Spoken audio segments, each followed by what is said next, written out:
Thank you, Mr President.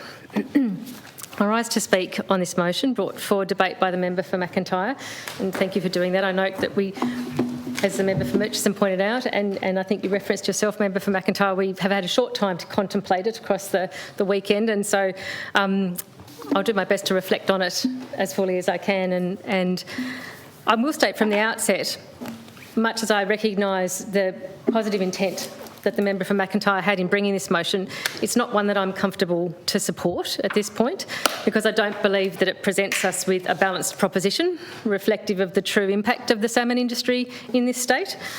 In my contribution on the motion, Mr President, I'll speak to each of the 2 points of the motion, and as part of that, along the way, I'm going to reflect on relevant aspects of the Finfish inquiry, which reported in this place in May 2022.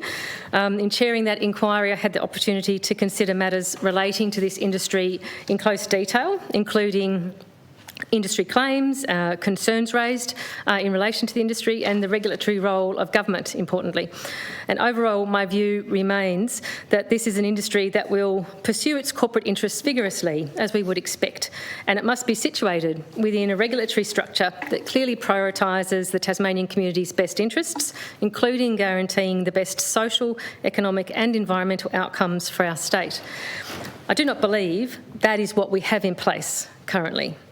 I believe we are still seeing clear evidence of policy and regulatory capture in relation to this industry, and that concerns me. But let me begin with an extract from the Chair's forward of the Finfish Inquiry report, which I believe remains relevant to the overall view of the industry, and here I think relates and provides context for my reflections later on point 2 of the motion. In that forward, the forward reads this in part: the Finfish farming industry, the industry, is unique in terms of farmed food production in Tasmania, as its operations are conducted largely in and around our public waterways. What started as a small boutique and low-tech industry has grown and developed into a substantial presence with significant innovation and technological development. Challenges have arisen alongside that growth, as the state government has been an enthusiastic promoter and supporter of the industry. The efforts to effectively regulate the industry and keep pace with the protection and stewardship of shared public waterways has been a challenge. The experience in Macquarie Harbour has previously prompted regulatory reform of the industry. Representations to the inquiry indicated very different views were held by government, industry and community stakeholders on the impacts of the industry on our state. Evidence received by the inquiry demonstrated a general community disquiet and discontent with the lack of opportunity for community input regarding the place of the industry in our state's shared environment, local communities and economic profile. While government progresses plans for expansion of finfish farming, it's apparent community confidence in the regulation of the industry is reducing.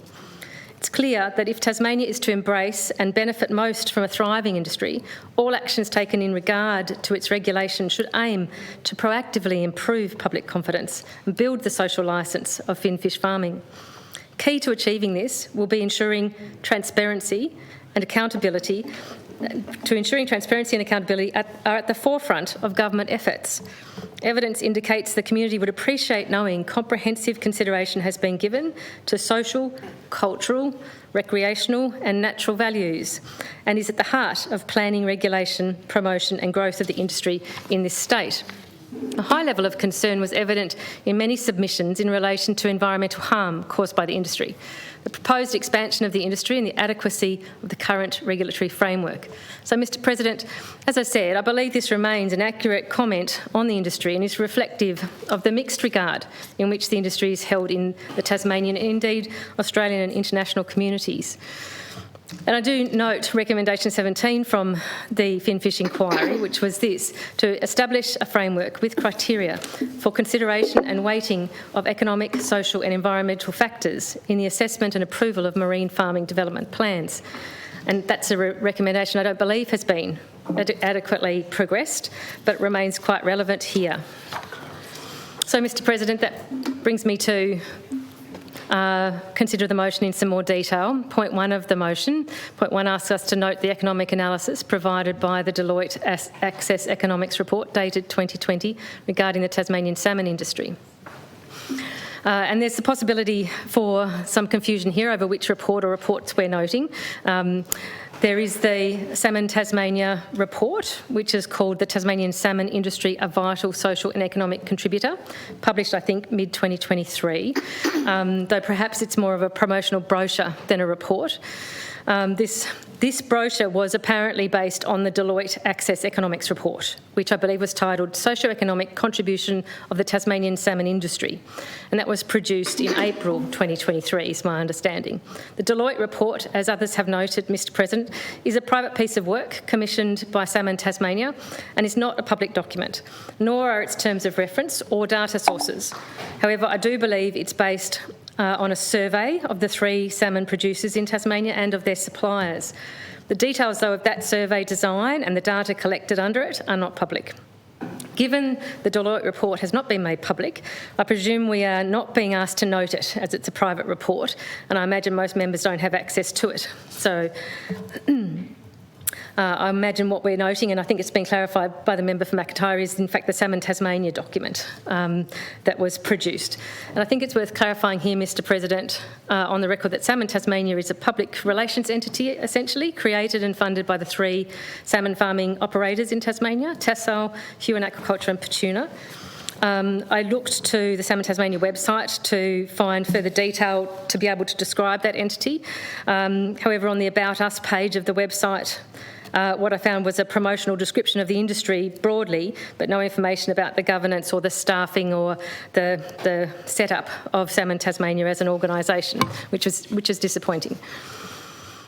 Another relevant report, actually, while we're noting reports, that I wanted to point to, because I think it also has come into play in producing the Salmon Tasmania document, is an IMAS report that was produced, I believe, in 2018-19, that was titled Salmonid Aquaculture Production, and it related to elements of the Tasmanian salmon farming industry.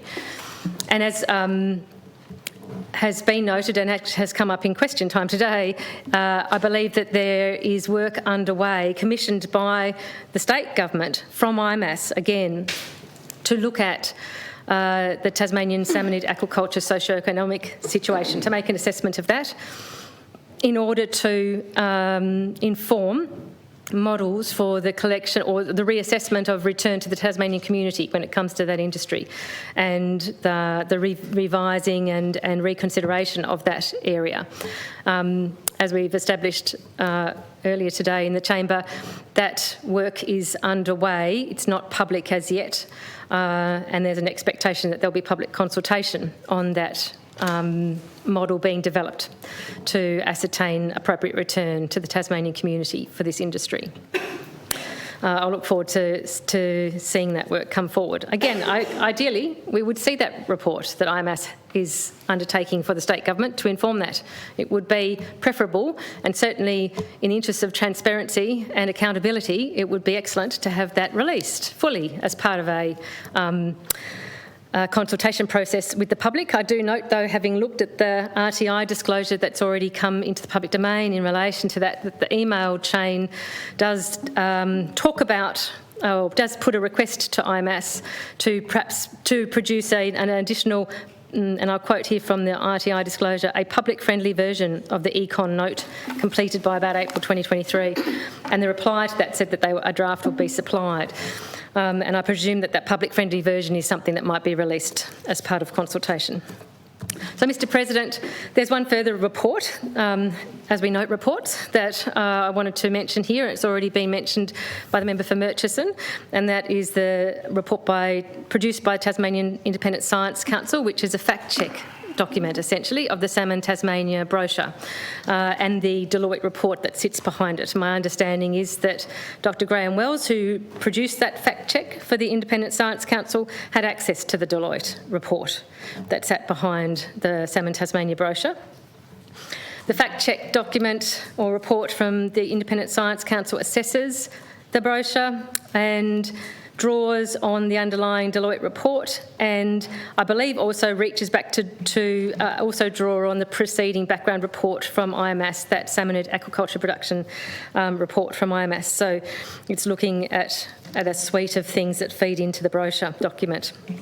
To put on the record here, according to their website, the Tasmanian Independent Science Council is dedicated to science-based policy reform to ensure the long-term health of Tasmania's critical environments. They're composed of scientists and relevant professionals who are a source of independent non-government advice. Their stated goals on the website are to connect science to public policy, drive innovation in managing the use of Tasmania's terrestrial, freshwater and marine ecosystems, and engage community, business and political leaders to find and implement solutions to the challenges of environmental stewardship in Lutruwita, Tasmania.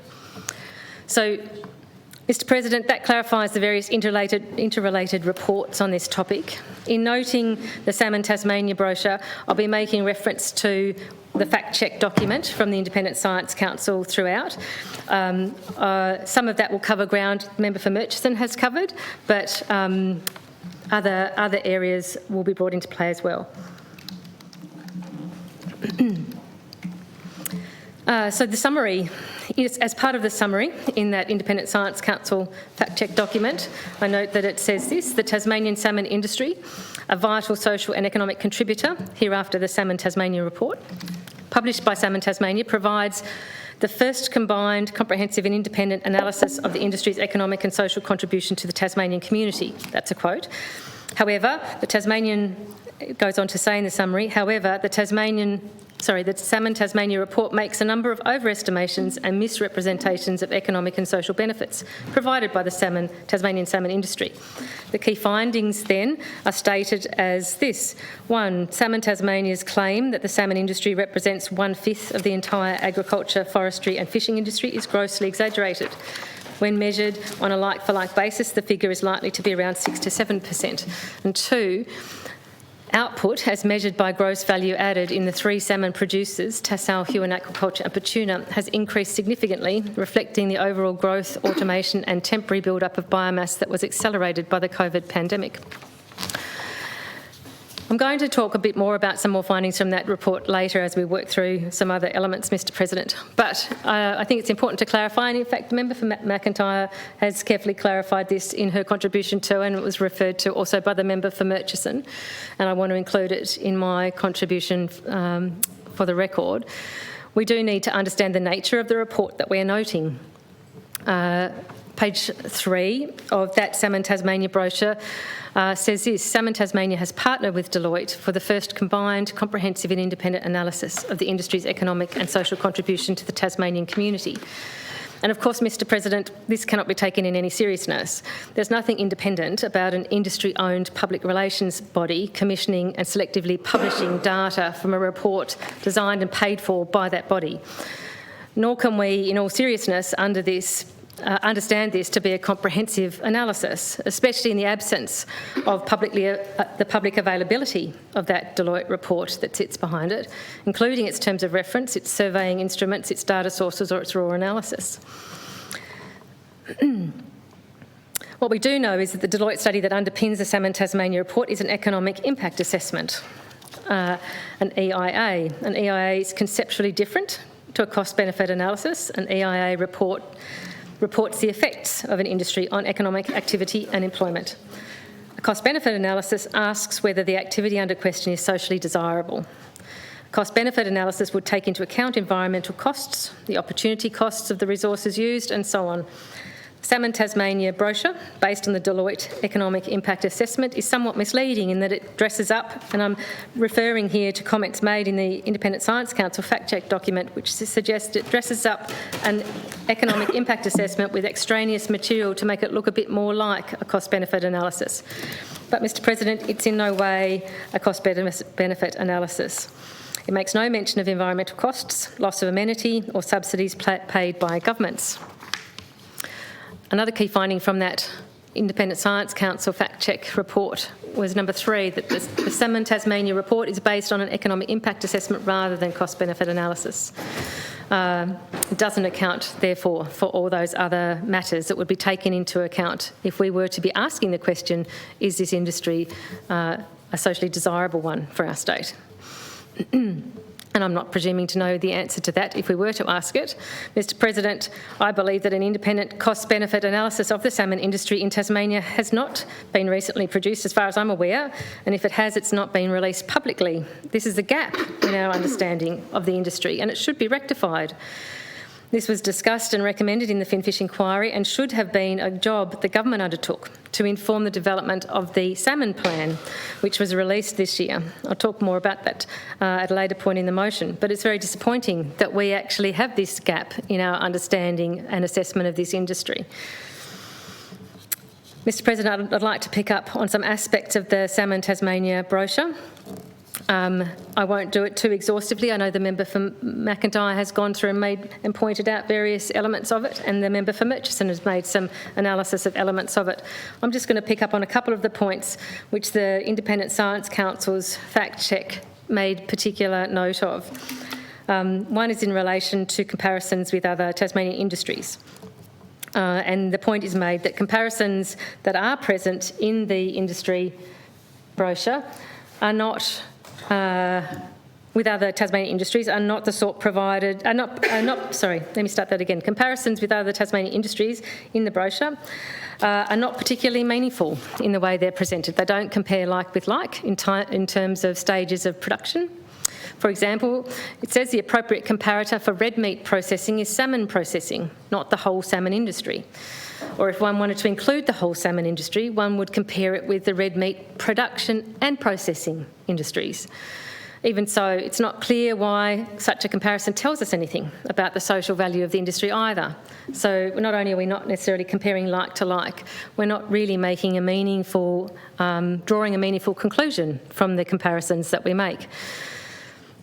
The Independent Science Council report notes that the claim that the salmon industry represents 1/5 of the entire agriculture, forestry and fishing industry is grossly exaggerated.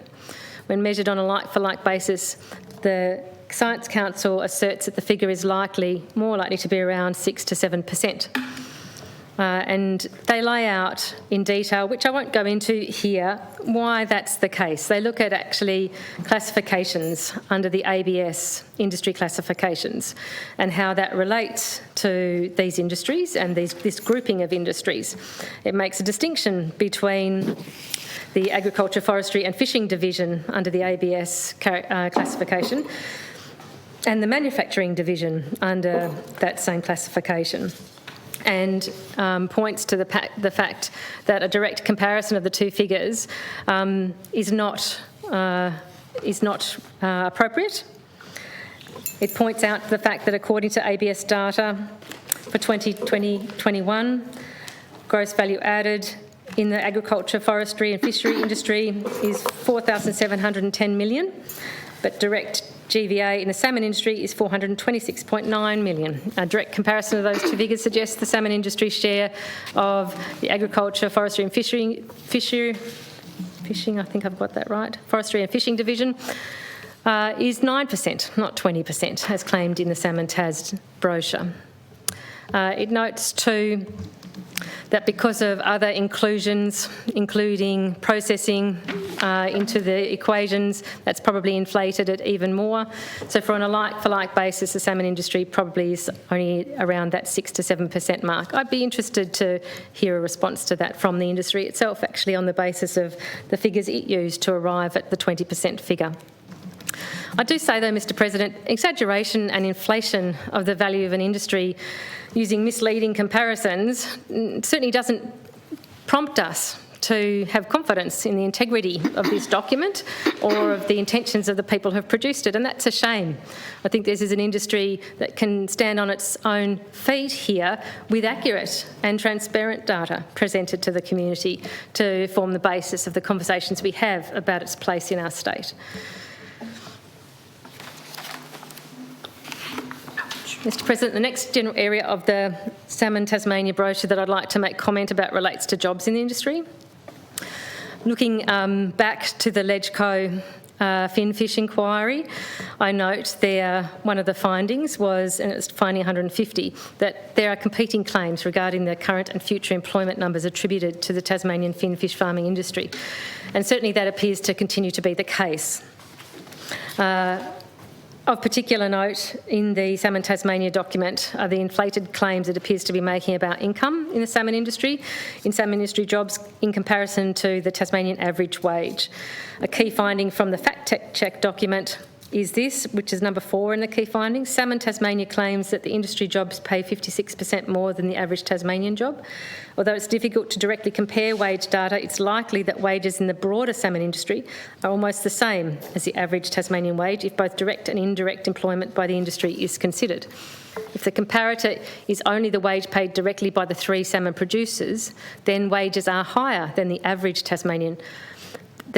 wage in Tasmania. However, on a like-for-like basis, the difference is likely to be significantly less than 56%. The Independent Science Council report notes that it's difficult to evaluate Salmon Tasmania's claims that jobs in the salmon industry pay up to 73.9% more than the average job in regional Tasmania, and 56% more than the average Tasmanian job.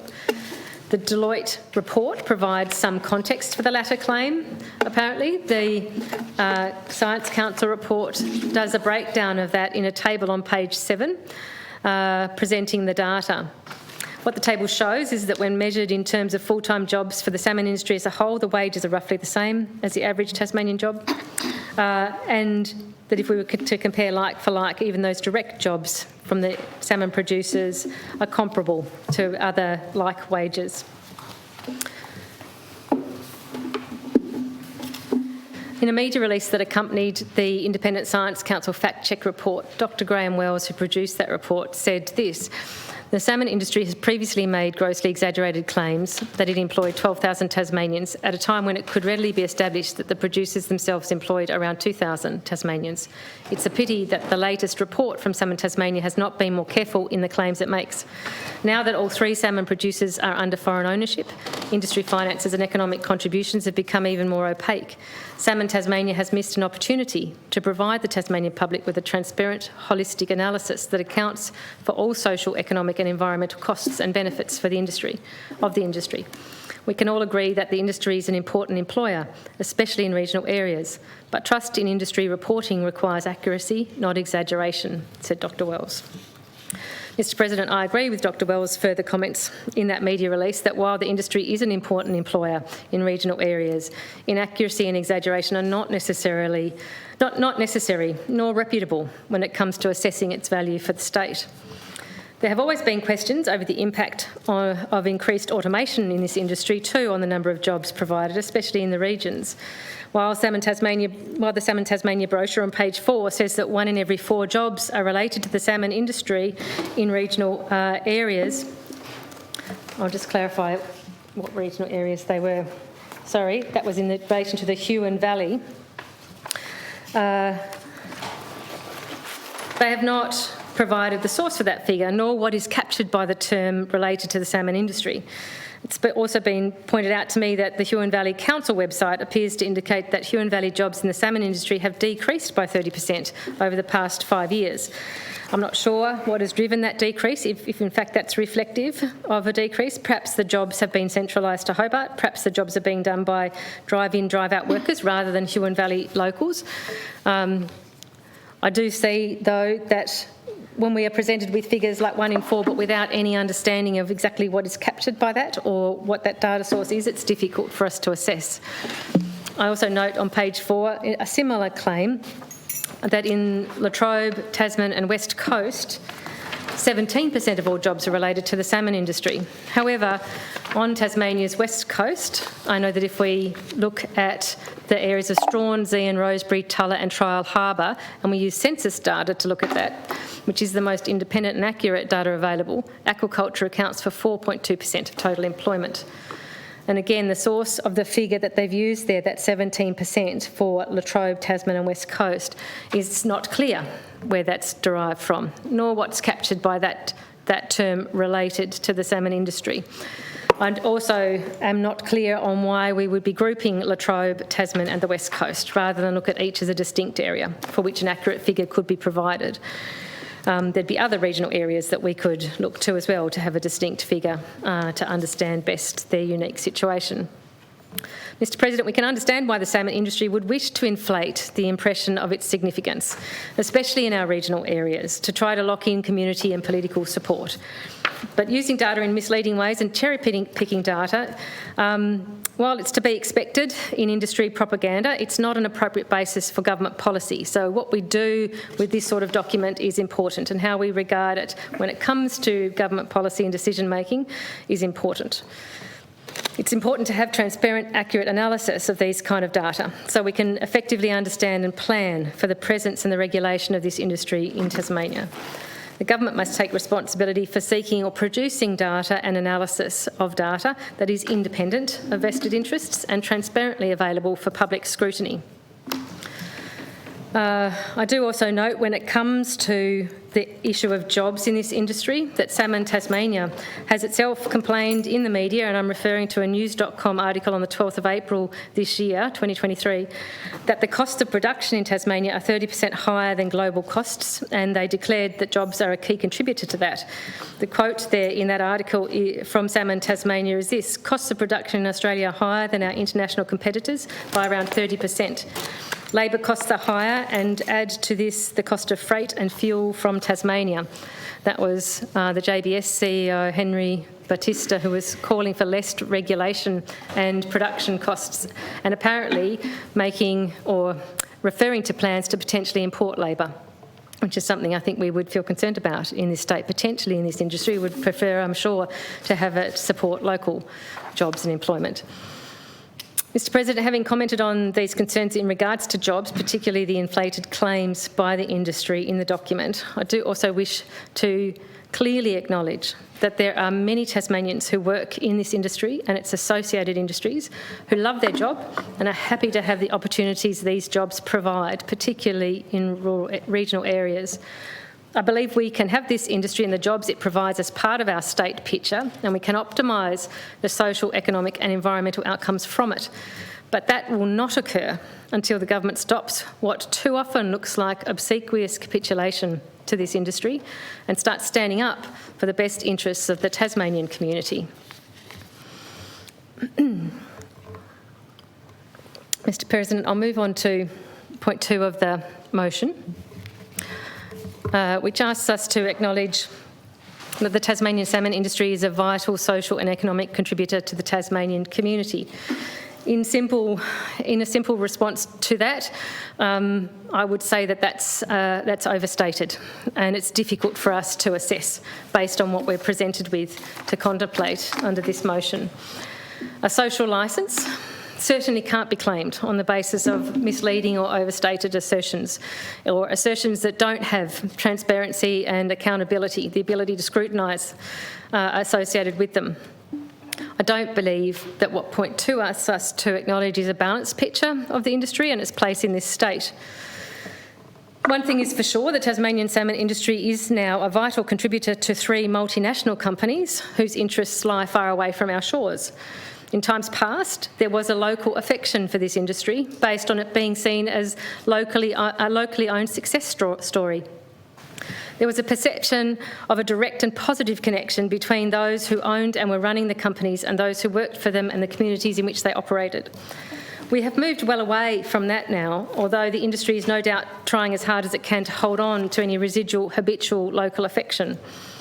The situation now, however, is that the salmon industry is foreign controlled and owned by multinational companies, which have far from impeccable reputations, and I know the member for Murchison made reference to this in her contribution too. But I would point out that one of these companies is an ex-Japanese whaling company, Nisiu, which is half owner now of Pt1.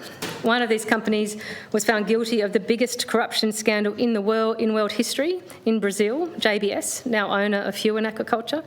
And another is Cook Aquaculture, who now owns Tassal, whose behaviour in Washington state in the US led to open net salmon farming being banned in that state after their operations, in the words of Hilary France, the State Commissioner of Public Lands there, put our state's aquatic ecosystem at risk.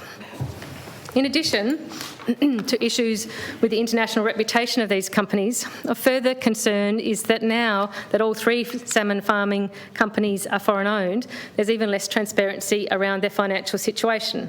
And in the media release that accompanied the Independent Science Council fact-check report, Dr Graham Wells pointed to this. He said, now that all 3 salmon producers are under foreign ownership, industry finances and economic contributions have become even more opaque. Salmon Tasmania has missed an opportunity to provide the Tasmanian public with a transparent, holistic analysis that accounts for all social, economic and environmental costs and benefits of the industry. Mr President, I'll move on to speak a little bit about the aspect of economic contribution that this point 2 asks us to be acknowledging. I do reflect back on the LegCo Finfish inquiry report and note there in finding 149, which was this, there are questions raised regarding the direct economic returns generated by the finfish farming industry to both local communities and to the Tasmanian economy. And then there was a recommendation number 54, which was this: undertake and publicly release an assessment of the economic benefit provided by the finfish farming industry to local communities in which the industry operations are based and to the state overall. Mr President, these are thoughtful findings and recommendations that we brought forth from this inquiry. The reason to follow that recommendation is to provide and add into discussion about a social licence for this industry in this state. Without that kind of independent, verifiable assessment of economic benefit, it's very difficult for us to understand the place of this industry in the state. Economic contribution, of course, can be contested, certainly when we see overstatements by industry of figures and when we see nothing provided necessarily to fill the void in terms of an independent assessment either from government or commissioned by government from a totally separate non-industry entity, then we're left slightly at odds. But even if we don't contest the industry figures that are put forward, by international standards, the economic benefits of this industry to this state is woeful. It's woefully in favour of the multinational owners and not the local Tasmanian community. It simply does not look like the government is interested or willing to get the most benefit for our state and its people from the presence of this industry in our waterways. That's what I say when I look backwards, Mr President. I hope that looking forwards, and given what we've heard about the work being undertaken by government about return to the Tasmanian community and consulting on that and models for it, I hope that when we look forward that might be a different scenario. But certainly at the moment, unlike many other jurisdictions globally, we're not seeing the returns to the Tasmanian people that we should achieve from this industry if we were following their example. There are other options, Mr President. We don't have to be pleading supplicants to this multinational-owned industry. The new Tasmanian Salmon Industry Plan was a wonderful opportunity to turn over a new leaf on this and stringently pursue the social, environmental and economic interests of our state in formulating this new plan. Unfortunately, on my assessment, this isn't what has happened.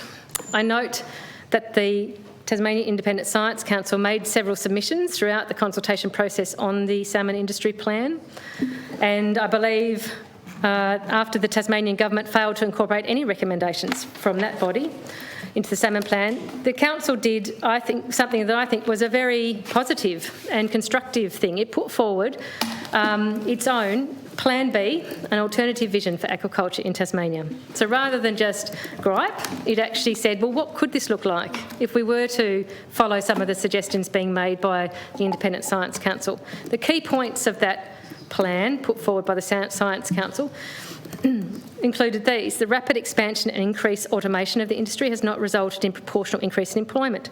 Regional communities will benefit greatly if substantial taxes and fees are levied and funds are distributed between the state and the regions. Additional lease and or production-based charges could be introduced to support a wide variety of social, economic and environmental initiatives in regional areas.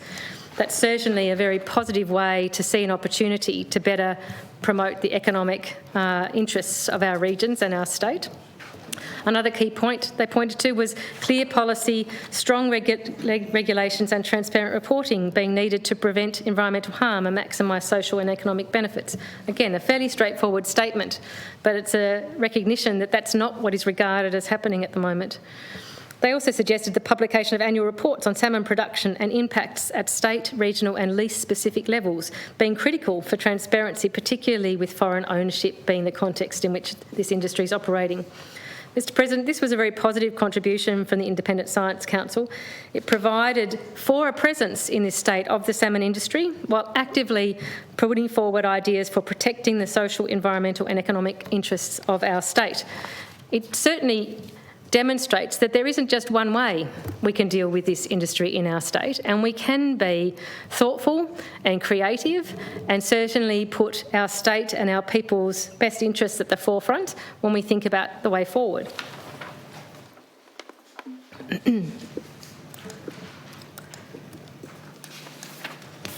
Mr President, I note that arrangements around leases and fee structures and levies and fee structures and that sort of return from the industry is much talked about, and in terms of point 2 of this motion is quite relevant when we talk about the economic contribution to the Tasmanian community. I've referred to some of that already. Certainly the LegCo inquiry, the Finfish inquiry, looked at this in detail. It had a recommendation 40 to ensure appropriate returns to the Tasmanian community, and it's that recommendation put forward that it should commission an independent review of fee and levy structures for finfish farming, including a number of items. It also put forward recommendation 41, which was to ensure that any review of fee and levy structures for finfish farming included public consultation and an examination of other jurisdictions. I believe, from the way the Minister has described it, that that is the work that's being undertaken currently by government, and I'll look forward to seeing that play out in a positive way in times to come.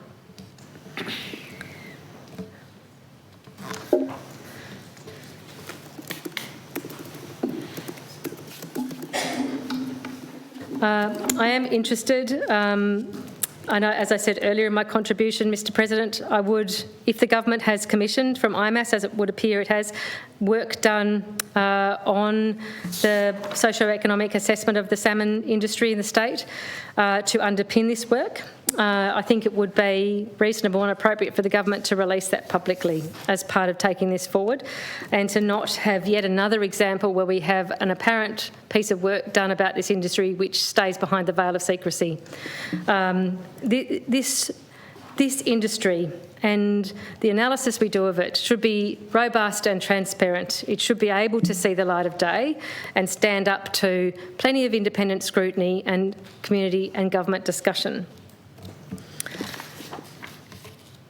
So many of these reports stay hidden away, and nothing about that builds confidence in this industry. Nothing about that delivers a social licence to this industry. So the other aspect of part 2 of this report, this motion, is acknowledging the social aspects, the social contribution of the industry.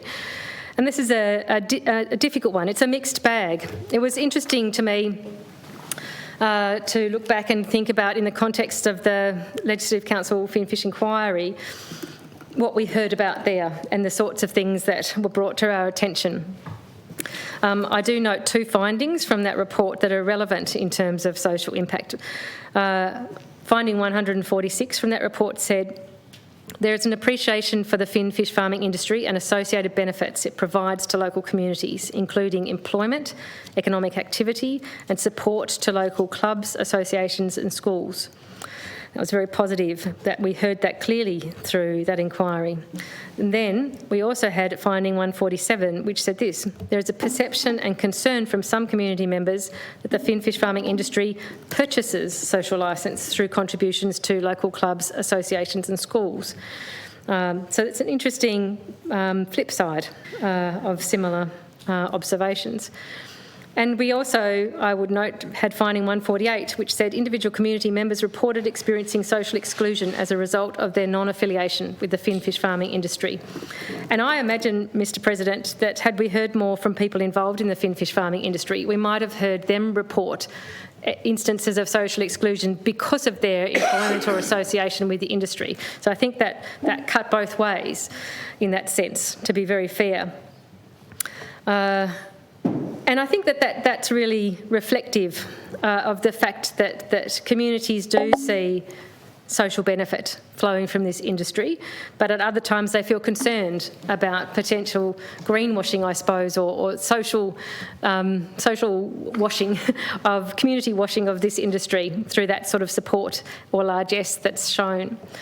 I do note that the minister responsible here, Minister Palmer, earlier this year publicly admitted that the industry had lost the confidence of the Tasmanian people.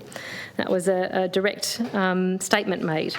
And I thought that that was refreshing, because I think it's important to note that that is the case for some in the Tasmanian community, and that we need to go forward from that in recognition of it. It's also it's a telling admission to some extent. I think it prompts us to ask, so what is government doing to effectively restore that confidence if it's been lost? And also, what is industry doing to effectively restore that confidence if it's been lost? I think we can assume industry will behave as a corporate entity typically does, quite normally and predictably. They will supercharge their promotional activities, they will supercharge their appeals to the community for support and appeals to the political sphere for support. They will do things, Mr President, like produce glossy brochures with really nice pictures in them and favourable figures presented about their presence and impact. That's what a corporate entity or industry does. What I think is even more important really for us here in this place to think about is what is government doing to effectively restore confidence for this industry. And it's really essential then, having noted a loss of confidence from the community in relation to the industry, it's absolutely essential that this government doesn't just go forward with business as usual, that there is a plan, not to fluff our way through it or obscure our way through it or force our way through it even, which I'm not suggesting is happening, but we can't do anything other than honestly and transparently discuss our way through it and make plans together that everybody can have confidence in. Mr President, when I think about social and economic impact, something that I feel is really relevant is actually relevant to the social, economic and environmental impact of the salmon industry in this state, and which is not discussed enough, is the bearing it has on our tourism industry. I note that in the context of the LegCo inquiry, we had a finding and a recommendation that related to this side of things that I think is under-discussed. Finding 181 concern was expressed that the finfish farming industry impacts negatively on Tasmania's clean green image, tourism and brand. And recommendation 66 from that inquiry was this: conduct a review of the finfish farming industry impact on and relationship with the Tasmanian tourism industry to inform the revised salmon industry growth plan. Now, we know, Mr President, that the tourism industry is without doubt a vital social and economic contributor to our state. According to Tourism Tasmania, there are 19,400 people employed in tourism, which is about 10 times as many as the salmon industry. 10 times? Well, if we only count the direct, yes. There's just shy of 2,000, I think, in direct. My maths wasn't that good, Mr President. I couldn't work that out. 5,000 and then 19,000. There's not 5,000 directly employed in the salmon industry. I think I don't believe that's the direct employment figure. Concerns are regularly raised that environmental damage that the salmon industry is causing is threatening the tourism industry in our state. It's interesting. I believe that when we look to the West Coast, for example, in Strahan and its surrounds, the many tourism jobs there relying on the health of Macquarie Harbour far outnumber the jobs that are there in aquaculture. Now, it's not a competition between those two industries, but we do have to think about how industries interact and interplay in this state. The two industries are not mutually exclusive, but at this time, we actually, from my perspective, have not sought to properly assess their impact on each other or the relative protections and supports that are provided to them. So I'd still look to that recommendation that came from the Finfish inquiry and would hope to see it progressed so we can better understand that.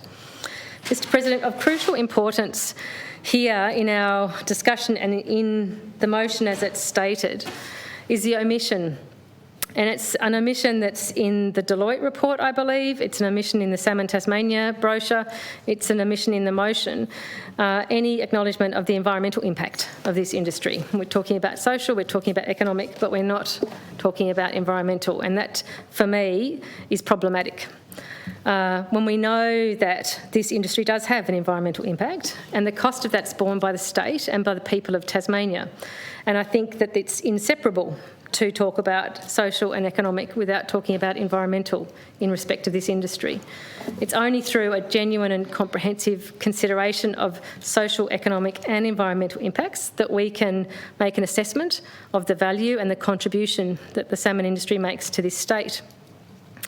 I think a great deal of evidence was certainly presented to the LegCo Finfish inquiry on the matter of environmental impact, both from the industry itself, from the scientific community and from the general public. We had recommendation 42. There's some interesting thoughts actually around some possible ways forward to help think about and offset environmental impact from the industry. And I note recommendation 42 from the inquiry report was this: apply environmental bonds to the finfish farming industry to ensure sufficient funds for any remedial work required due to the operations of the industry. That was a suggestion that had come through and that the inquiry had considered valuable. Recommendation 48 also talked about this: review the penalties and scope of liability in regulation for finfish farming to reflect the serious environmental consequences that can arise from breaching regulations and to strengthen the deterrent effect. This recognised that there were considerable concerns raised in relation to what was regarded as the inadequacy of environmental protections, the lack of teeth that we had in our regulatory regime to deter the industry from breaching the protections that were there under regulation. So I think that those two recommendations were quite reflective that people would appreciate seeing some strengthening put into the consequences there for the industry in terms of environment. I don't believe either of those have been substantially picked up or progressed by the government to my knowledge at this time, but I do note concerns remain very high. In the LegCo Finfish inquiry, we spent a lot of time considering the precautionary approach versus adaptive management, and I know that the member for Murchison referenced this in her contribution. Some findings from that inquiry were finding 136. Concerns were raised that the current monitoring and reporting framework is not sufficient to support an effective adaptive management approach in regulation of finfish farming. And there was an interesting one, finding 140 was this: concerns were raised that the application of an adaptive management approach may be compromised in situations where measures required to address environmental harm are in conflict with the finfish farming industry's financial investment. So that's where we run up against protecting the environment versus the financial outcomes of the industry. And I think that's a really key concern. I'm not aware of the recommendations that related to precautionary approach and adaptive management that were made in the inquiry's report. I'm not aware that they have been meaningfully progressed, but I do firmly believe that adaptive management is failing us. It's not being used appropriately or effectively in all instances, in all farming operations around the state. The two situations to mention here in relation to that are the devastation of Long Bay on the Tasman Peninsula and the driven to near extinction Maugean skate in Macquarie Harbour. In relation to Long Bay, I note as context, for any discussion about Long Bay, that in recommendation 3 from the LegCo inquiry said this: develop a plan in consultation with industry, scientific and community stakeholders to reduce inshore finfish farming sites, and with priority given to ceasing operations in sensitive, sheltered and biodiverse areas. This is an area that is so well understood, I think, by the Tasmanian community. Actually, there's really broad agreement that finfish farming doesn't belong in shallow, inshore areas that are sensitive and where biodiversity is being impacted. Long Bay is a prime example of that. That recommendation 3. It's shallow, it's sheltered, it's not suitable for open pen salmon farming. It's currently being decimated by water pollution, by persistent nuisance algal blooms, by damage to reef and seagrass habitats. Long Bay, I think, would never be approved for open pen salmon farming if it was put through the approval process today. It was approved a very long time ago for what was then a very different industry in terms of scale and intensity. And from memory, I believe it lay fallow for many years and was then brought back into operation, I think, in 2017, 2018, back into use without having to undergo any updated approval process, because it was within a 10-year window of having been let fallow. And now we see it stocked intensively and with terrible impact on the marine environment and the public amenity of Long Bay. It doesn't surprise me when we see reporting about polling being done, and I believe that there is Australia Institute polling on support for this recommendation 3 to be making a plan to reduce inshore finfish farming sites. That shows nearly 3 in 4 Tasmanians supporting that proposition. Mr. President, the Tasmanian Independent Science Council has authored a report on the impacts of salmon farming in Long Bay, which is really instructive. That report points to salmon waste being responsible for over 90% of the excess nutrients discharged into Long Bay, which is leading to those nuisance algal blooms and reduced water quality.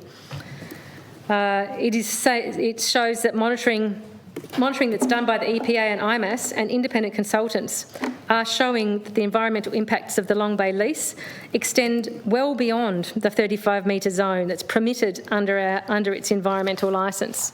So it's breaking the licence conditions.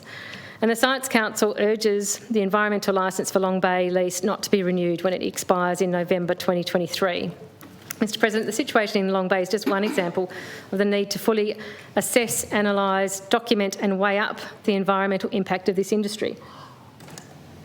And if we are to be acknowledging its social and economic impact, environmental concerns are absolutely inextricably woven through that.